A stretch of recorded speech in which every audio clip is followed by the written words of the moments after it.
যেটা জোকায় যে ঘটনার কথা আসছে, এটা এখনো পর্যন্ত আপনাদের সঙ্গে যখন কথা বলছি তখনও পর্যন্ত, অর্থাৎ এই বিকেল 4:45টার সময় পর্যন্ত এটা একটা ধোঁয়াশাপূর্ণ ঘটনা হয়ে আছে, ধোঁয়াশাপূর্ণ ঘটনা হয়ে আছে।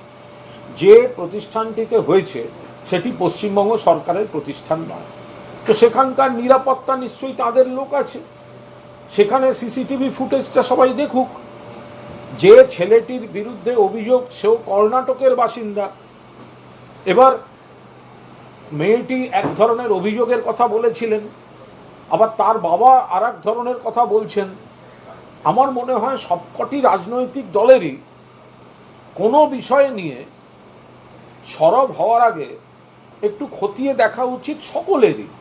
সমাজটা অনেক বড়, সেখানে বিভিন্ন ধরনের ঘটনা ঘটতে পারে, ঘটতে নাও পারে, কিন্তু প্রথমেই সবাই একটা উপসংহারমূলক সিদ্ধান্ত নিয়ে নেমে পড়া এবং তারপর ঘটনাক্রমে এই বলল ওই বলল। খারাপ ঘটনা সেটা কি ঘটেছে, ঘটলে কার দায়ী, কথায় কথায় তৃণমূলকে এখানে জোড়াবার মানে কি? ওটা তৃণমূল কি করবে ওখানে? যদি কোথাও, এখন বাবা বলছেন মেয়েটির সঙ্গে কিছু হয়নি, আবার মেয়েটি নাকি বলেছিল যে হ্যাঁ হয়েছে।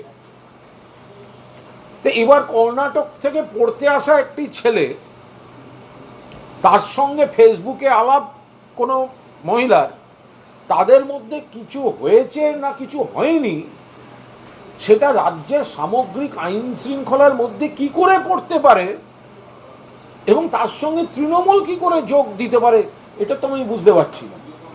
ফলে আদৌ কি ঘটেছে, কিভাবে এই ধরনের একটা রাজনৈতিক প্রচারের বাতাবরণ তৈরি করা হচ্ছে, সবাই মিলে সেটা খতিয়ে দেখা।